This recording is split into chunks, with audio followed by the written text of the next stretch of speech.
Hey everybody, how's it going? Welcome to another MAMJ Let's Play. Happy Halloween. Today I'm playing a game called Lights Out Please. Now this isn't actually a game in what most people think. It's going to be a game very similar to the uncle who works at Nintendo. Now if you guys don't want to hear me read a lot, this game doesn't really have a lot to it. It's just text and different fonts and things like that. So there's not even any sound really from what I saw. I'm wearing headphones just in case there is something in there because there's 13 stories. So I'm going to try and get through all of them. But as the title suggests, Lights Out Please, I'm going to go ahead and turn off all my lights. So you guys won't be able to see this face as much. You're welcome or I'm sorry. I'm not sure which way you guys want to go with that. But I figured I'll go into the Halloween mood and turn them off. So give me 1 second. I'm going to shut off all these lights.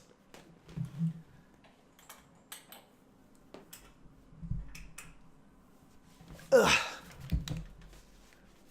All right, so that is going to be what it looks like. It looks so weird like that, but okay, so it's called Lights Out Please. It's done by, I believe, 13 different authors, and I'm not going to ramble too much because you guys can't see me anyway. So you will find us where we always are, but you will never expect us. There's a bright fire in the middle of our ill-shaped and half-hearted circle. We are in a dark woods, protected by layers of oak trees, gathered around the fire, sitting on logs, crossed legs, blankets. Some of us are smiling, genuine smiles. Others, you can tell from the taut way their lips stretch across their teeth. Their smiles mask something else, something harder to swallow. We are telling each other stories. Some of us are playing it up, using spooky voices and dramatic hand gestures when we talk. Others don't take their eyes off of the fire, their hands, their shoes, talking to somebody who isn't even there. You sit down. Content warning. Please read with care. Physical abuse, sexual assault, emotional abuse, violence for most stories. All stories belong to respective authors and do not necessarily reflect the views of others in this collection. Now, in case I forget, I do want to tell you guys that this is a free game that you can find online. I'll leave the link in the description. But you can actually donate to the authors, and it will be split evenly across the 13 authors from what I've heard. So there's a lot of stories to read here. So we're just going to go from the first and continue on. Sitting in the bathroom stall. Someone is coming. Heels click outside. Heels stop in front of your stall. Silence. Late night, empty building. You didn't lock the door. You could slide the lock shut, but you know it would click. That tiny sound seemed unbearable in this silence. Everything outside the stall feels much darker, like the stall is floating through the void. The door opens. In the darkness is a figure. Her clothes are red. Her mask is gold. Her throat is long. Do you want red paper or blue paper or nothing? I guess we'll start from the beginning and go red paper. She extends her hand to you. Her hand is empty.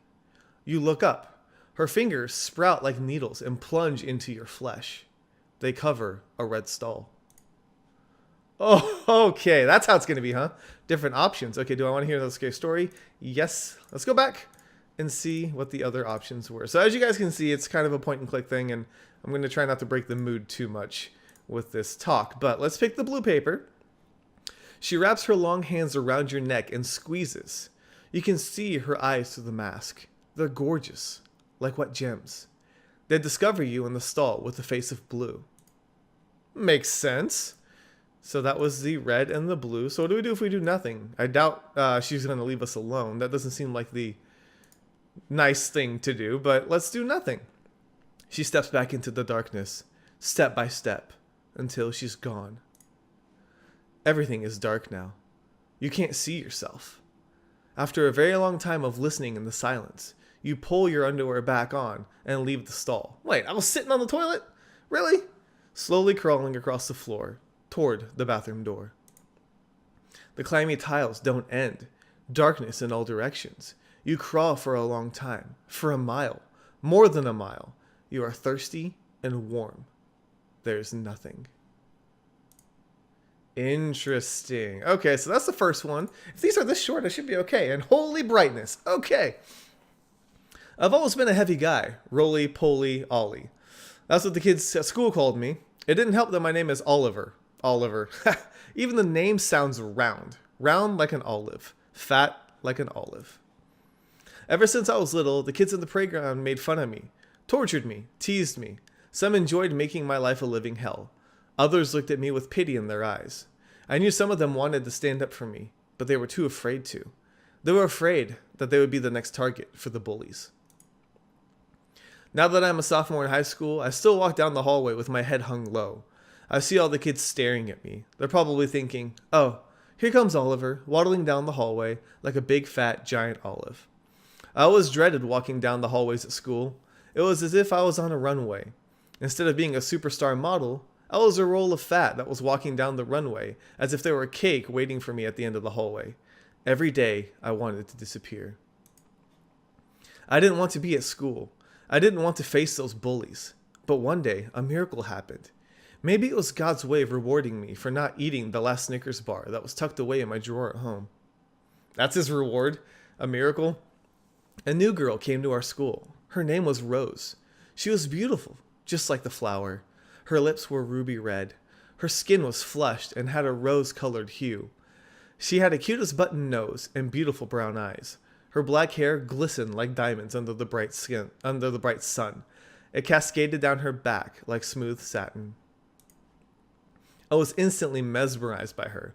How could such a perfect creature possibly roam the hallways of our pathetic redneck school? We weren't worthy of her. I thought she was perfect. A perfect human being, created by the hands of God. But the rest of the school didn't think so. They treated her like an outsider. She was different. She wasn't white. They made fun of her and teased her. They called her names like Ching Chang Chong. They did everything they could to make her feel unwelcomed. They wanted her to feel like an outsider who didn't belong. They made her feel exactly how they made me feel. Like we're unwanted garbage that needs to be disposed of. One day after school, I saw Rose at her locker, packing up her belongings. I mustered up the courage and went to her to introduce myself. When I approached her, she instantly hung her head down low, as if expecting me to deliver a hateful comment at her. That made me feel weird. I've never felt that kind of feeling before. I felt like someone had squeezed my heart and stabbed a dull blade in it. Why would a beautiful girl like Rose need to be afraid? I nervously whispered, "Hi, I'm Oliver." That's not nervously. That's creepy. I creepily whispered. She looked at me. She looked surprised. I heard a small gasp, which was quickly replaced by a heavy sigh of relief. She smiled at me and said, "Hi, I'm Rose." That was the first time I heard her voice. Those 3 words that came out of her mouth sounded like angels singing in a choir in heaven. This guy's kind of exaggerating a little bit what this girl sounds like, I'm pretty sure. They sounded like a harmonious symphony to my ears. I never knew someone could sound so sweet and innocent. When I looked into her eyes, I saw something. I saw relief. I saw kindness. I saw purity. And just like that, I was hers. I was captivated by her. All of a sudden, I felt a sharp pain. My shoulder slammed into the steel lockers, and I felt the bones shatter into a million mind-numbing tiny pieces. I was brought back into reality. A group of water polo team members shoved me against the lockers. Again, I don't think your bones shattered into a million pieces. And I don't know if this girl's to be trusted. "Hey, fatty, watch where you're going. Are you talking to Ching Chang Chong because you're craving some Chinese food?"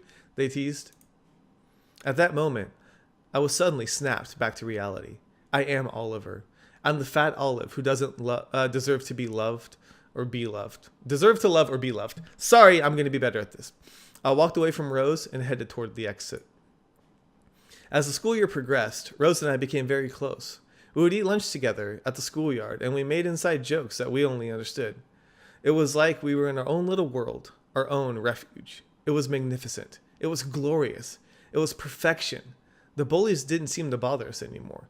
We were so enwrapped in our blissful world that we didn't pay any attention to outside noises. The bullying eventually stopped. I guess their thinking was that 2 outsiders could have each other, and that was perfect for us. One day, something unthinkable happened. Rose's parents went out of town, and she had the house all to herself. She invited me over to her place, and like the shy guy I am, I nervously accepted.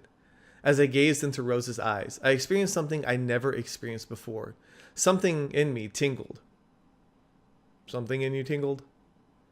It felt as if someone had electrocuted me and every single cell in my body became alive. The cells in my body danced around uncontrollably. I couldn't wait. That special day had come, the day that everything changed. I met Rose after school in the courtyard, and together we walked toward her house. As I entered her house, I noticed how neat and tidy everything was. All the furniture was polished and dusted, and there was not a speck of dust to be seen. The marble counters in her kitchen sparkled like a crystal reflecting in the bright sun. Her house was immaculate. As we climbed up the stairs into her bedroom, my heart started racing. Her bedroom. That's where she slept every night, perhaps naked. Really, dude? Really? The sheer thought of Rose being naked made me weak. I could feel the blood rush down to my groins. I felt a single droplet of sweat roll down my bronze temple. I've never felt this way before. The anticipation of what was going to happen next made my head cloud. He's kind of jumping to conclusions, isn't he? As we entered her room, I took stock of everything. There it was, her bed. The bed that she slept in every night in her milky, white flesh with veins of blood running through them. Okay, so why do they say white flesh if they said that they pretty much are insinuating that she's Asian? So I don't get that. We sat down on her bed. She talked about her childhood and all the memorabilia in her room, but I couldn't concentrate on what she was saying. All I could focus on was her bed and having her in her bed underneath me. I remember a while back, Rose mentioned that purity was very important to her and her family. Premarital sex was frowned upon in her culture. But at that moment, I couldn't resist my urge. I pushed her back onto her bed and I kissed her. Rose tried to push me away and kept saying, "No, Oliver, we can't." But I didn't listen. The more she struggled, the more excited I felt. "Oliver, you're going to do something bad." All I could feel was longing. Longing for what? I didn't know. I could feel. All I knew was that I needed to have her now, in every way possible. I needed to make her mine, completely and utterly mine. The more she struggled to get free, the more excitement came over me. For some reason, seeing her writhing underneath me like a helpless rag doll turned me on even more. My ears were ringing from the rush of blood to my head. Then, something caught my attention. I glanced up and saw a single stem of red rose on her nightstand. The rose was elegantly placed in a vase and it looked beautiful, just like my rose. Elegant and poised, just like my rose. Then, all of a sudden, I felt a piercing pain in my lips. She bit me. She bit me on my lips in an effort to struggle to get free. I liked that. I liked seeing her struggle and fight for her freedom. Just like thorns on roses, my rose had a side of her that I'd never seen before. She had defiance, rebelliousness, and resiliency. Then I tasted my blood, my own blood. Okay, that's creepy. All right. The metallic and raw taste of my own blood made me ready to puncture her jugular and tear into her flesh. I couldn't think. I couldn't breathe. It was an out-of-body experience. I watched as my fingers wrapped over Rose's delicate and creamy neck. I felt my fingers slowly start to contract around her neck. The more she struggled, the harder I squeezed. I watched as she struggled for her breath. I watched as her face turned crimson red. I watched as her lips formed the words, "Please." I watched as I saw her take her last breath. My rose, my rose, my rose, my rose, my rose. She was mine, and she would always be just mine. It was over. It was all over. I climbed off of her and saw Rose's lifeless body. How peaceful she looked. How elegant and regal. Just like the single rose on her nightstand. The lifeless rose looked like so beautiful and serene. My rose, my rose, my rose, my rose. She was mine, and she would always be just mine. I don't remember what happened next. I can't remember how I left her house and went back to my room. It was as if my brain refused to acknowledge what had happened. It blocked out all the events that occurred. Sheer blackout. I woke up the next day. I felt weird. Something wasn't right. There was a huge, ugly rash on my arm. Upon closer inspection, I realized that my arm was covered in tiny pinholes. That's funny, I thought. The last I checked, I didn't have a bed bug issue. What could it be? Was I bitten by mosquitoes during my sleep? Even if that were true, would it be possible that there were hundreds of mosquitoes? I pushed that thought to the back of my mind as I got dressed for school. I wore a long-sleeved shirt to cover up my arm, and I slathered on polysporin. During the morning class, Miss Reynolds took attendance. Rose was absent.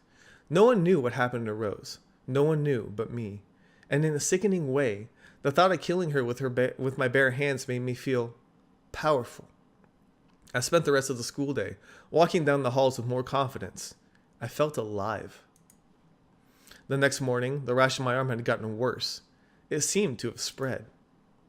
Instead of only my arm being itchy, my entire body felt itchy. I looked down and discovered that my bed was soaked in blood. My heart raced.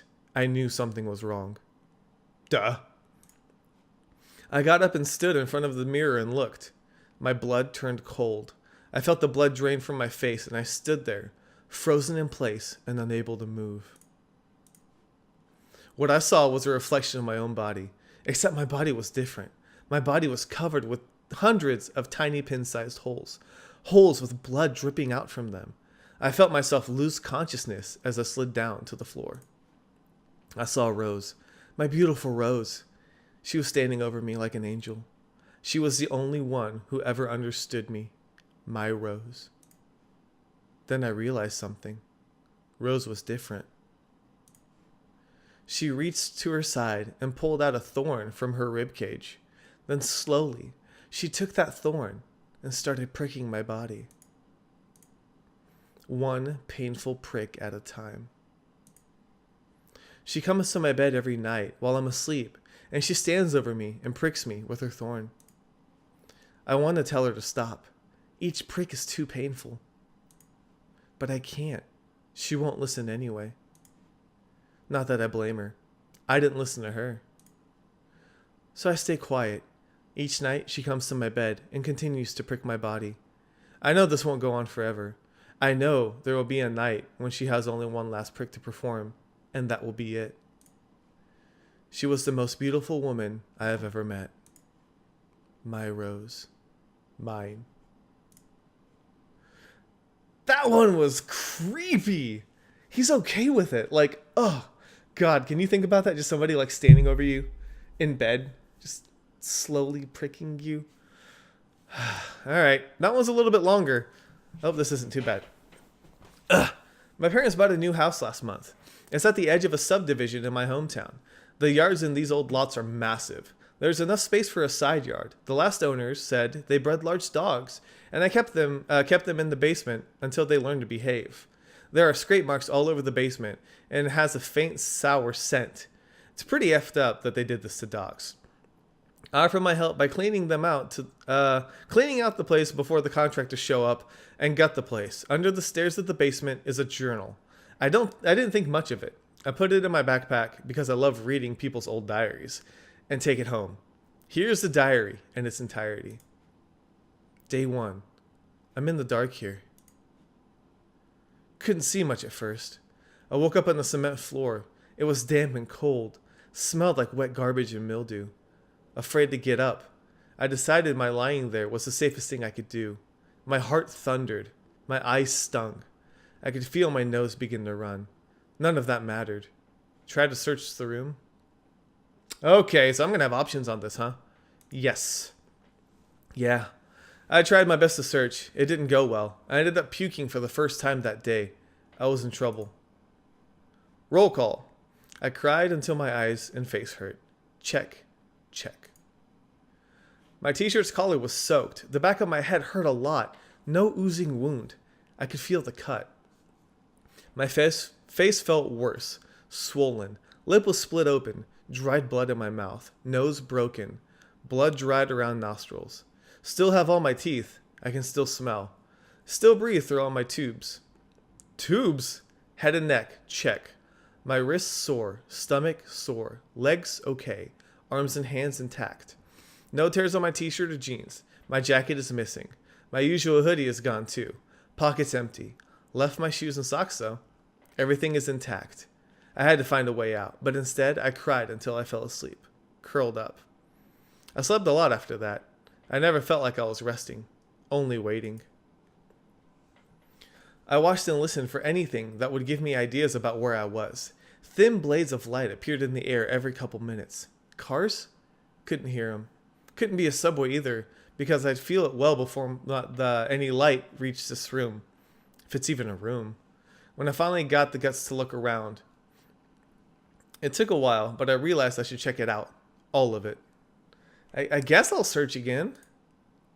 Feel my way around. Whoever put me down here did it for a reason. Maybe to hurt me. Maybe to punish me. I haven't done anything to anyone to justify this.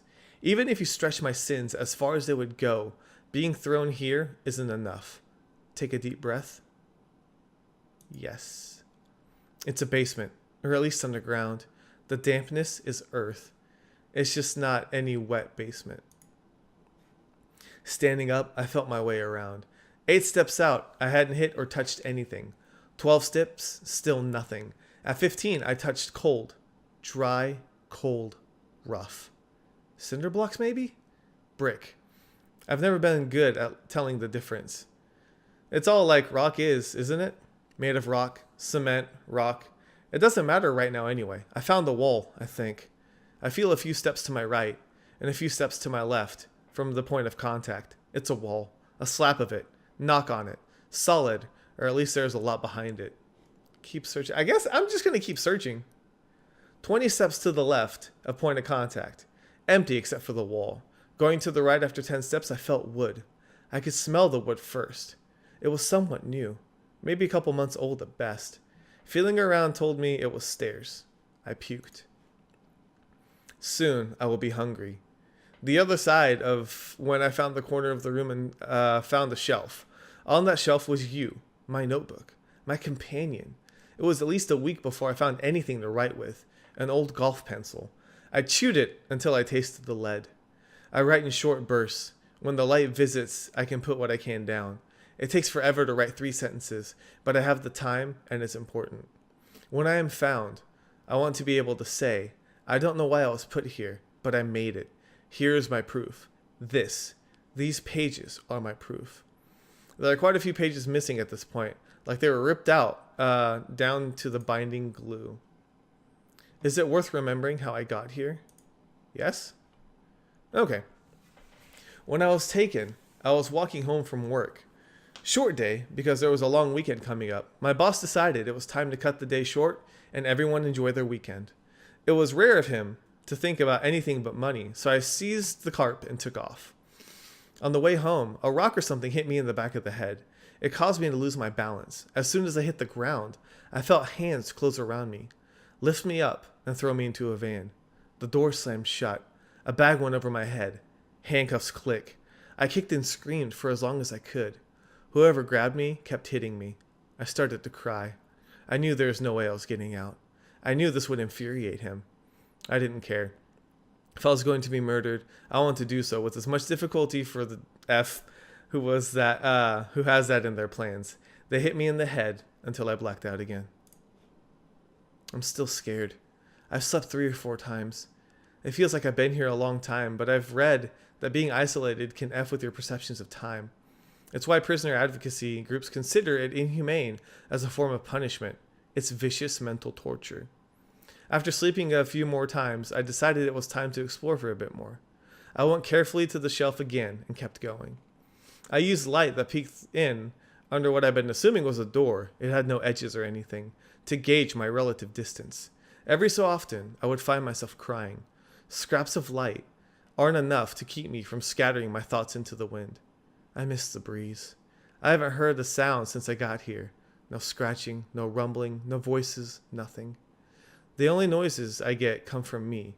I am my company. Well, except you. Should I keep exploring this room? Let's do no once. No food, no water. I have no idea what the end of the plan entails. Here are the pages that are smeared with something and I can't read them at all. The door. It has no seams except around the edges, and only the bottom has a gap I can feel. I've resisted writing this for as long as I can. I'm running low on pages. I cry once a walking period. When I resist writing, I talk to myself. I answer myself. Sometimes we argue. Sometimes I manage to win. We've decided with our best odds lie with writing a note for help and pushing it under the door. There's a problem with that. If I do it, I will be out of paper.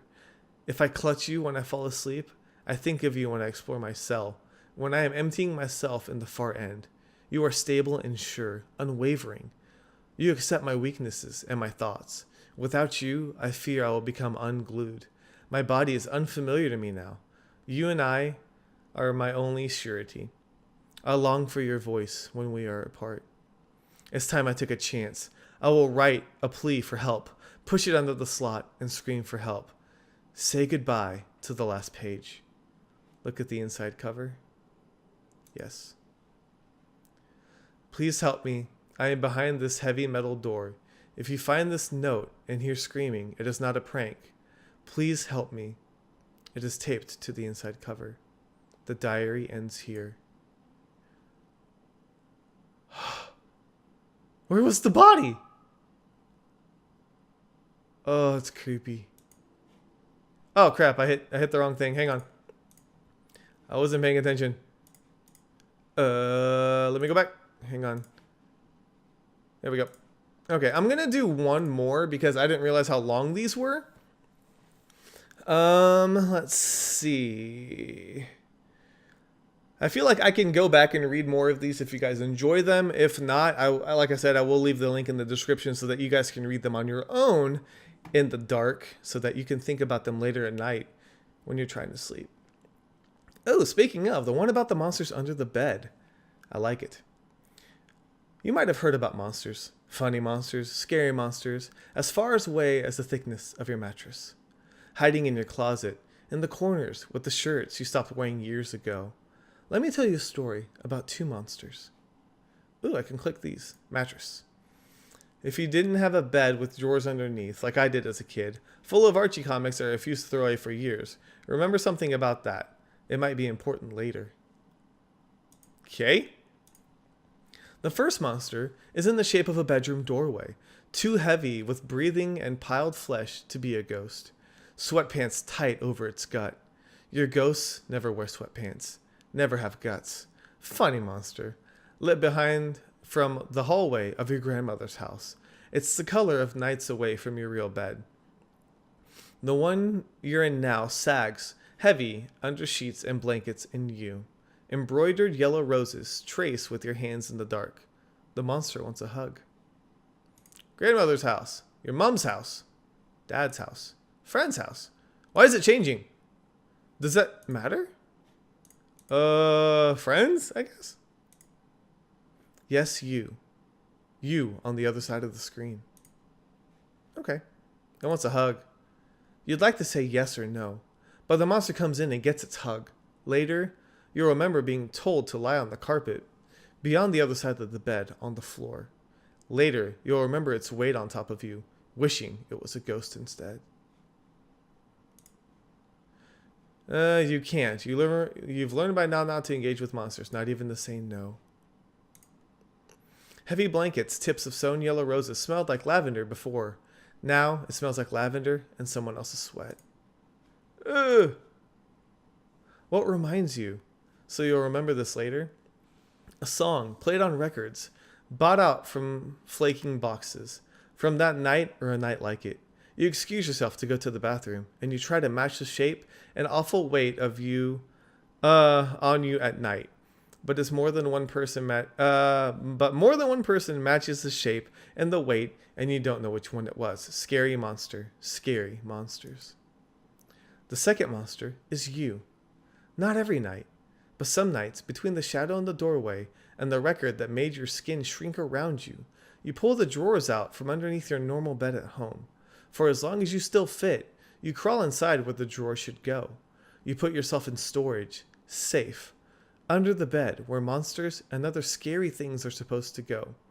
You wish you could pull the drawer back in after you disappear, but this is increasingly difficult as you grow older. Okay. Surprise, I bet you saw that coming, or maybe you didn't, and I'm sorry to be the one to tell you. Some monsters propagate themselves in strange ways. It's called the captain's bed, but it's never led you anywhere. You used to pretend it was a boat at sea of bad dreams, but you didn't touch the carpet and you wouldn't sink. But this is now a story about the events on top of beds. Okay. Messy. Eventually, you stop fitting in the space behind the drawer. The last time you think you're trapped once, you finally wedge yourself in and you panic.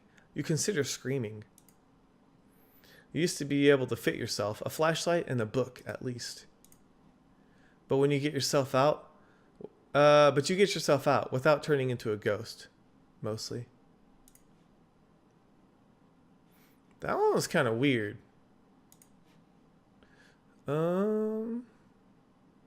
Let's do one more and I'll stop, I promise. You know, I got a friend who just loves to tell this one story. Well, a friend of a friend, Keith. He's a little thick. So here's how it goes. One of the top dealerships in the South used to sit on the corner of 45th, right across from the old mall. You could pin that used to on their troubles with the luxury order jet black Cadillac. It was on a high end. It was on the high end for the usual clientele, but Big Charles stood firm that just showcasing a product like that would draw people in, an aspirational status symbol. With all the bells and whistles, as Keith would say. Okay. Customers did indeed file in, slack-jawed, but they'd all have to finance lesser cars. Oh, some would scale that ladder little by little and trade up to fancier models, but no one could ever make it to the Cadillac. Not in this lifetime. Which is why the sales team stumbled out the door when an arresting figure took interest in that particular car. That morning, what seemed to be a coffin on wheels glided in from nowhere, a mirage with aspirations of tangibility. Out stepped the figure, a coat and brim as ashen as their chariot. The figure seemed to glower at the Cadillac for an eternity. Then the ritual began. A little intimidating, Keith's team gave them a minute. That's right, a ritual. What else would you call circling around a wagon, dragging fingertips across the paint in a Carolina summer? A customer with that sort of fixation comes to buy. Or at least in the old days, as Keith put it. Always threw that bit in there. According to him, the figure pulled the same stunt every Thursday for a good 10 weeks. As soon as they'd even saw a salesperson flinch, they'd slink into their car and ride into the distance. By week 11, Big Charles was so mad that he sat Keith behind the Cadillac wheel. It didn't matter if he got heat stroke. Big Charles wanted him there till the figure came around. Only they never did. Months passed without a trace of the figure. That'd be fine if the Cadillac's glory days hadn't went with them. Anytime Big Charles and crew put on an exhibition for customers, something would go wrong. As you can imagine, word spread about these mishaps. People had been gossiping for years that Charles was getting old. If he couldn't maintain his prized vehicle, who knows what other cars worked? His markups were ridiculous as is. Who wants to deal with the hard sell nonsense these days? Flipping on the stereo, volume stuck on max. Showing off the locks, out the window with you, doors won't open. Test drive, something that didn't even crank. The brakes would be shot. Okay, so pretty much everything bad is happening. Alright. Scammer. Winner brought a full lot of unsold parcel and an empty lobby, if not for a lone figure. Clack, clack, clack. Keith's a sucker for suspense. His story claims that Charles looked at the figure in the face that afternoon. A glove crept toward their wide-brimmed hat, a tug and reveal. Pallid, gaunt, and disarming gaze of warmth. Fine time for you to show up. What do you want, the stupid Cadillac? Big Charles cried. He choked back a gasp as the figure reached into their throat. They brandished 2 stacks of cash, 4, 6, 8 clips of wrinkled $100 bills, reeking of mildew. Without a word, the figure scribbled into a form and left for the exit as abruptly as they arrived. Now, Keith was in the break room with kicking his feet up, but he said Big Charles shambled in like he'd seen a ghost. Get in your car and follow me. We're going to do one last drop-off. They cruised down the back roads, where you could see through the overgrown moss. Keith sure that the Cadillac's nav unit was faulty. Only thing out that far was a cemetery. Maybe the figure was an undertaker. They love grim humor. Big Charles passed through the entrance and set out for lot number 3. The Cadillac rolled over unmarked graves, uprooted weeds, and spooked a few cats. There were no buildings, not even a shack on the property. But there was a single headstone in the center of lot number 3. Why would you drive over unmarked graves? I mean, I guess if they're not marked, you wouldn't know that, but still, it couldn't be. Big Charles unfurled the contract and saw the same name as the dearly departed. He marched to the passenger side of Keith's car and yanked the door open. From here, Keith and Charles had a spat, and I swear you'd think he was clueless. He thinks the moral here is that Charles had finally lost it. Keith goes, "You're just going to leave it here? In the middle of nowhere?" Big Charles didn't flinch. "That's right." So Keith doubled down. "We can strip it for parts and sell them off.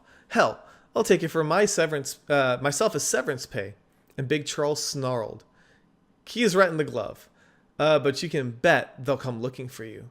And I don't want a thing to do with them or that black Cadillac." Keith was smart enough to leave it alone. At least, he says he did. All right, well, I think that's good. I was going to try and get through all the stories, but obviously they're very, very developed, a lot more than I thought they were going to be, and I don't want to bore you guys to death by reading for like an hour straight. So let me know what you guys think. If you want me to continue this, I definitely will. It won't be on Halloween, of course, but it will be another series that I can do. Keep on reading. Otherwise, if there's other choices you want me to make, I can definitely do that as well. Thank you guys so much for watching. Enjoy your happy Halloween, and I'll see you guys in the next MAMJ Let's Play.